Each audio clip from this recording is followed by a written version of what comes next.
My name's Jordan Green. I'm the Victorian Chairman of the Pearcey Foundation and a member of the National Board, and I'd like to welcome you here today. And for this session, as you can see, it's going to be more of a discussion. It's not a giant audience here. We want to have a real dialogue. But before I do that, I'd like to acknowledge that we are here as part of the DIF activity, the Digital Innovation Festival of the State Government. Pearcey's very proud to have been a partner with the DIF in each of its 7 years so far. And today is a special day. It's the ACS DIF Hub that we're all in today. So there's a whole day of DIF activity happening here today. The Pearcey Foundation acknowledges the Boonwurrung and the Woiwurrung, or Wurundjeri people of the Kulin Nation, and all the traditional custodians of the lands, where the Pearcey Foundation and you, our guests, work, live and meet together. We acknowledge the Aboriginal and Torres Strait Islander people who are with us today, and their elders past, present and emerging, whose stories, traditions and living cultures in this country are a valuable resource, as are those of all who've come to make Australia our home. So together, we are Australia. I'd like to move on now and introduce you to your moderator for the day. Susan Sly has had a very interesting career for those in the state government. She spent a long time working on Vic Roads, and she's also very experienced as a CEO and director of a number of different initiatives, all around change and technology and transformation. She's a public speaker, and she has a great passion for football, and you'll have to guess which code I'm talking about. So with that, I'd like to introduce you to Susan for the rest of the day.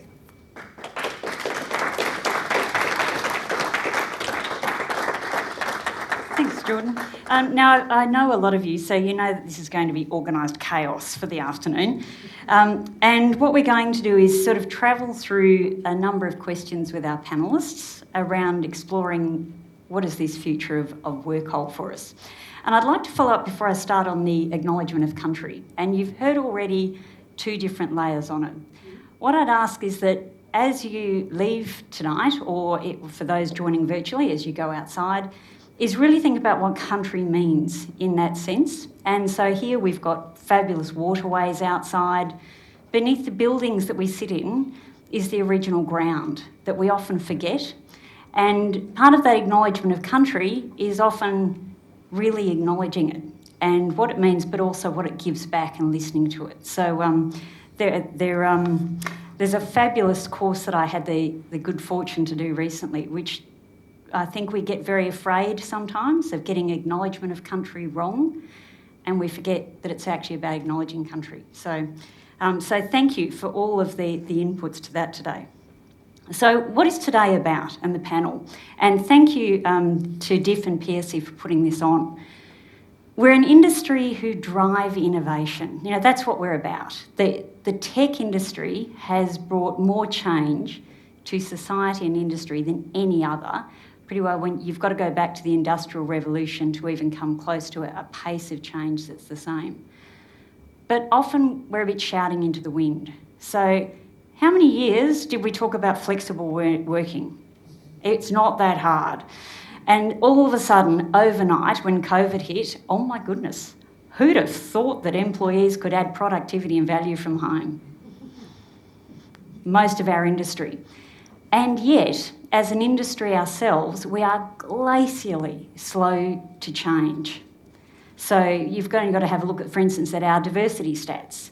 Have a look at our recruitment ads. So how many positions do we advertise that have to be in the office between 8:30 and 5:30? Actually, between 4 and 12 is preferable. But it's that sort of thing is sometimes we have to learn to turn the blowtorch on ourselves as well. So what I'm delighted about with the panel today is you're going to get three very different perspectives initially, because we've made our poor panellists fit into pigeonholes. And so we're going to, I'm going to ask them all one common question to all three panels, and then slightly different questions to each of them. And I just want to check, actually, is this mic okay? Would you rather me?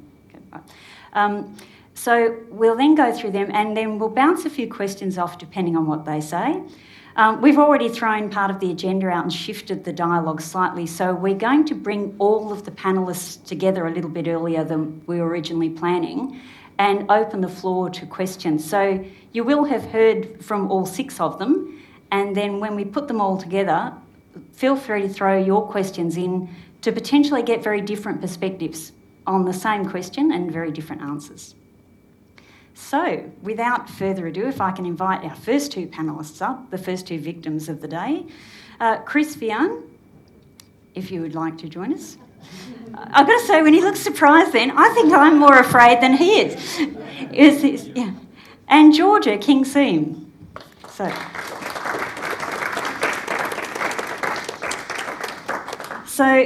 the first panel, the perspective is organisational, and organisational from the tech industry perspective. So Chris is here representing the ACS, who are the primary organisation in the country for professionals in the technology industry. And it's an organisation which itself is going through enormous change. You know, what does ACS mean? What's the membership base for the organisation? What is the value that we bring to our members? So, and Georgia is going to represent the AIIA, the Australian Information Industry Association. So complementary and representing the industry platforms, the companies that contribute to this ecosystem. And I've realised I haven't given either of you microphones. There's my first failure as a panel facilitator. Oops. Trying not to fall over, my usual levels of coordination. So, without further ado, the first question I'm going to put to all of the panellists is, and I'll start with you perhaps, Chris, is what do you think is the most significant change that employers and managers need to start thinking about now to leverage technology, creating that business of the future, but at the same time winning what we constantly hear about at the moment, which is this war for talent? Thank you. And on behalf of ACS, welcome, and thank you to our space. It's a great pleasure to see all of you. I think the war on talent. Now, I was in a seminar on that, and I was chastised for using that term, war on talent, because it isn't a war, it's a race. We are racing for talent. And I think the issue that came out of that is that we're not doing enough. And I will switch. There we go. Is this better? Okay. We're not doing enough actually to do 3 things in this country. I think the first is we're not taking a lifelong learning journey approach to the people who live, work, and play in Australia.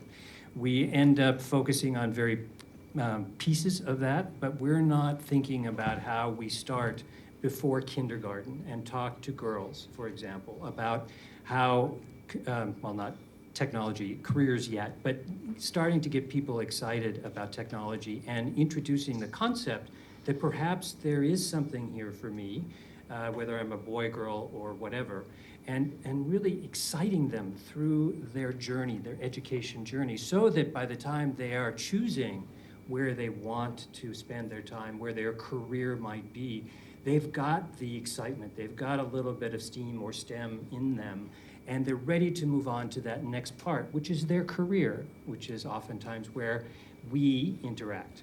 And the point of that is we're not also doing a very good job of looking at that trajectory of that person through their entire career and thinking about how we skill and we reskill and we upskill and we just keep that entire learning process going throughout their career. And then the last part, and there are some wonderful members of ACS in this room who do this, we also don't really offer an opportunity for those people to return the favor, to give back to the community, to give back to their profession. And we at ACS really spend a lot of time on our fellows and providing opportunity for those people who have fought so hard their entire career because they didn't get the education, they didn't get the training, but yet survived all of that, and they're willing to give back to those kids and the educational journey or the people in those careers. So, short answer, we're not doing enough around training, we're not doing enough about supporting people in their career, and we don't value enough what happens once people retire or move on to other points in their job. Thank you. Georgia.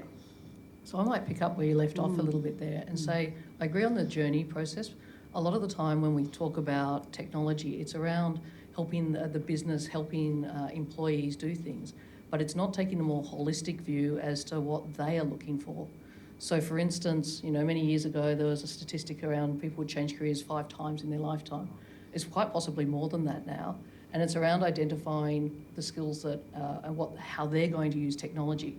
Because if you just take that sort of simplistic, this is your profession and these are the jobs you'll use, the technologies you're going to use to execute that job, and these will change along the way, it's missing the bigger picture around the other things that they're going to do in their lives, be it professionally, but also be it socially, be it, travel and other things. So I think that's a piece that we're currently missing.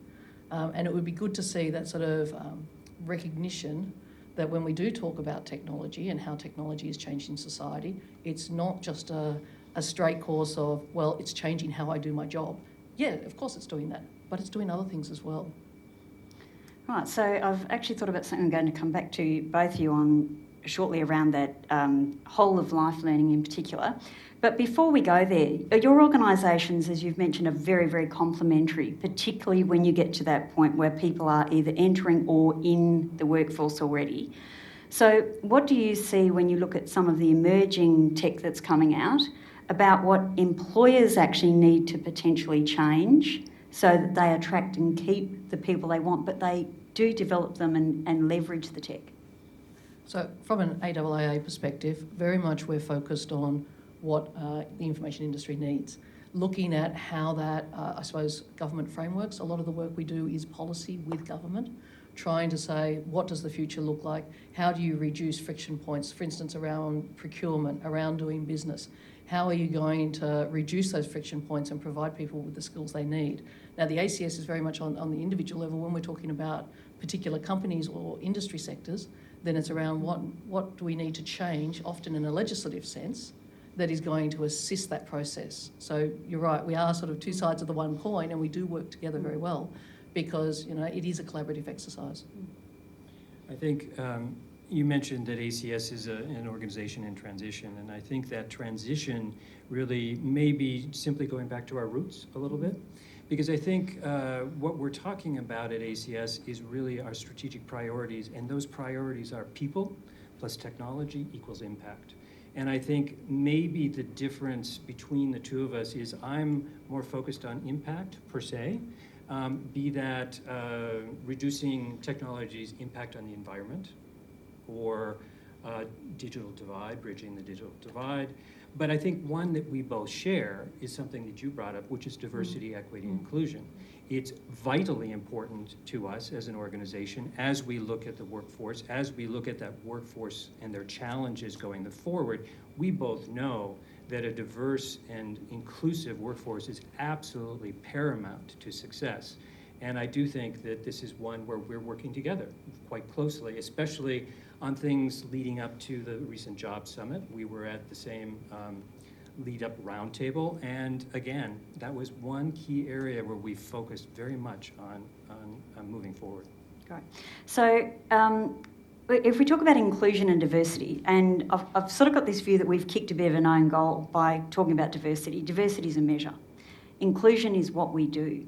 And we spoke about, going into schools and things like this, and we mentioned earlier, for the last 100 years, we've been talking for various reasons about we've got to change the school system.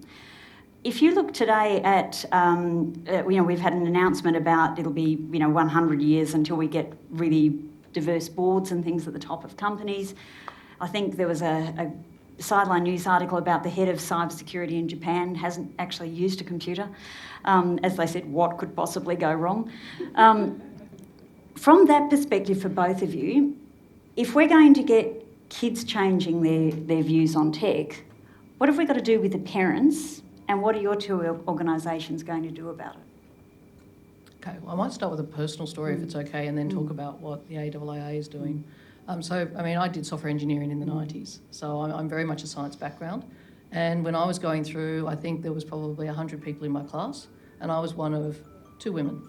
It was quite stark, that difference. Whereas now, if I compare, we've made steps. Have we made enough? Are we going forward consistently? No, we're not. But diversity is far more than just gender as well, and I think it's important to realise that. So, my personal story is just really one tiny facet of diversity, and to keep that in mind. From an AIIA perspective, then I think, of course, all research shows that where you bring diversity together and you bring people of different backgrounds, you get a better outcome. Even just thinking around, solution design, from an ICT perspective, you're starting to see people with arts backgrounds and other backgrounds coming in because they bring a different way of thinking. So what we're trying to do is promote that there is more of that within, I suppose, the structures that we see. So a lot of the work we do, particularly at the policy level, is around saying, okay, what policy changes can government do that are going to increase diversity, that are going to bring those different stakeholders and get their involvement, whether it's collaborating with universities, whether it's bringing schools and industry together, all those measures. So if I can push you on that, Georgia, before you to Chris, but what are they doing? So targeting diversity is one thing, but what do they actually change about themselves to be more inclusive? And this comes to almost to the parent question as well, right? And that's a hard one. A lot of the time you're blind to your own prejudices.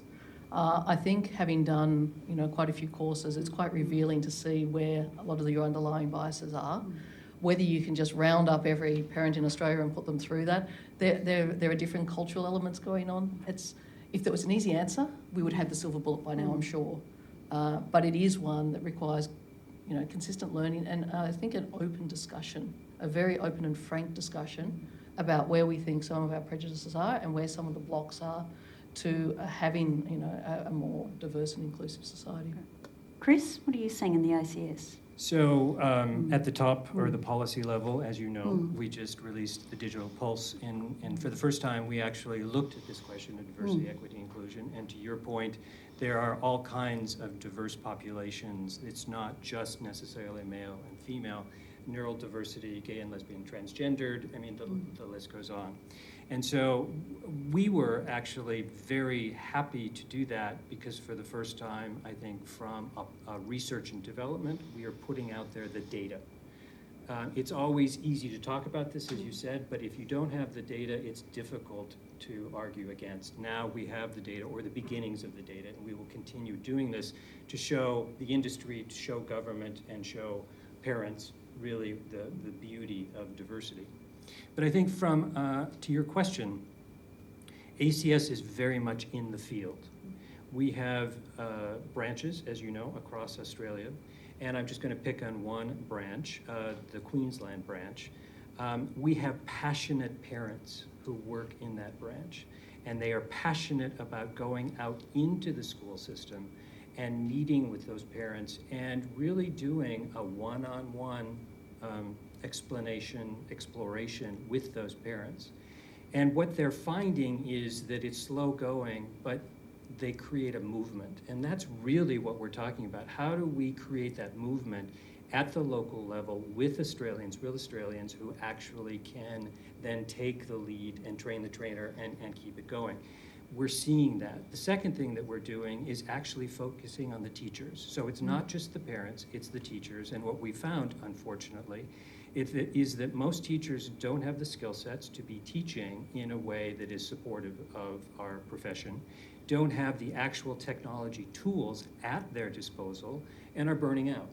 So what we're trying to do is work with school systems in order to strengthen the teachers and the tools and give those frameworks and those learning protocols so that they can actually build it into the system. It's slow, it's hard work, but again, we believe that the only way to change this is to create that movement and let it grow to the point that we can step back and watch it. Right, perfect segue for me, because I'm really conscious of, as those who know me, I'm really passionate clearly about diversity and inclusion. What we want the focus on for today is this emerging tech piece. But with that as the backdrop then, so we've spoken about greater inclusion and that perfect segue of the slowness to change. We don't have a lot of time. And that's what is highly evident in all the news at the moment. So in terms of ratcheting up the dial, and also where you see some of the pressures coming from, where we possibly need to be faster. Georgia, what are your views there? Okay, so two things. One is also about having those role models and that visibility. So you can actually see there is someone who looks or sounds or thinks like me doing something that I would like to do, but I didn't see anyone doing that when I was a kid. Having that there, I think, is going to help accelerate that change, but we don't have enough of those role models at the moment. And then the other one, and this is sort of very off the cuff, is thinking about, I think it's in Iceland, where they've legislated that there has to be parity in pay across the board. Now, I'm not suggesting that that's our formal position or putting forward for the AAA, but at the same time, it does make me think sometimes you do, when you talk about push-pull mechanisms to change thinking and change society, maybe we're getting to the point where the carrot isn't working anymore and we need to push a bit harder. You know, I was lucky enough to participate in the first roundtable leading up to the Jobs Summit, and Simon was there. It was a great conversation that we had. But it was really an interesting eye-opener for me because of two things. One is, actually somebody said that the half-life of a formal tech education is now 5 years. That in 5 years, your skill set have gone to the point where you need to do something about them, go back to school, whatever. And that's an amazing statistic if it's correct. But I think the second thing is that I heard amazing stories of what organizations across Australia are doing. And they are, and there is amazing impact from all of the projects and programs going on. The problem is that everybody's doing their own program and project and doing things in their own space, and nobody is looking at scaling all of those projects. And this is where I think we reach mass quicker. If we can figure out, and perhaps what came out of the summit will help us do that, is actually figure out how to scale them. And that's where I think the two of us can work more closely together and focus on how we help. We become the platform, if you will, to use that overused word. How do we become the foundation so other people can actually build on top of the people and technology, so we can start scaling all of these wonderful things that are going on? So if you cast your mind, let's say 5 years forward, so not too far, but into that half-life, again, from your organisational perspective, what do you think are some of the technology, almost verticals or particular demands that we are going to service and that you as organisations are going to have to help prep companies and people into? It's a very broad question. Oh, it is. Look, So take your pick. I think, the different industries are changing at different rates. I think all are accelerating, but there are, areas that we're seeing more change than others. I think as an association, being there to assist with guidance and providing certain level of expertise, and also, I suppose, that more targeted approach. For instance, we have various interest groups across, whether it be healthcare or health tech, I should say, whether it's across legal, whether it's across security, all these different areas, to really try and focus that attention so that we're providing support to businesses in that sector, much as ACS would, for people who are in practicing in those areas. Yep. So we do the same thing. So rather than saying the same thing, I will go on a limb and say that, ACS has a proud history of starting off in the ICT sector, and absolutely a foundation for Australia and for ACS. But I think on top of that, now we're seeing emerging technologies such as, and really not so emerging anymore, AI, quantum, those kinds of things. And now on top of that, we're seeing the metaverse as the latest, thing out there. So I think what we need to be able to do is broaden our perspective so that we are open to people who may not have formal educations in technology, but are doing amazing things, and opening our membership up to a larger and larger group. Back to that diversity issue, it's not just diversity in terms of the person, it's diversity in terms of the experience and the ideas and the partnerships. So if we start doing that, I think then back to the skills and the challenge of the 1.2 million in 2027 or whatever year we pick, I think we can then start opening it up to different people in different professions or different places in their career who are doing things in adjacent industries. And we can start opening up the tent to allow more people in so that we can then start addressing this and also addressing maybe diversity, equity, inclusion in the process. Brilliant. Thank you. And if you would like to thank our first two panellists, and thank you. we'll get you back shortly onto the stage.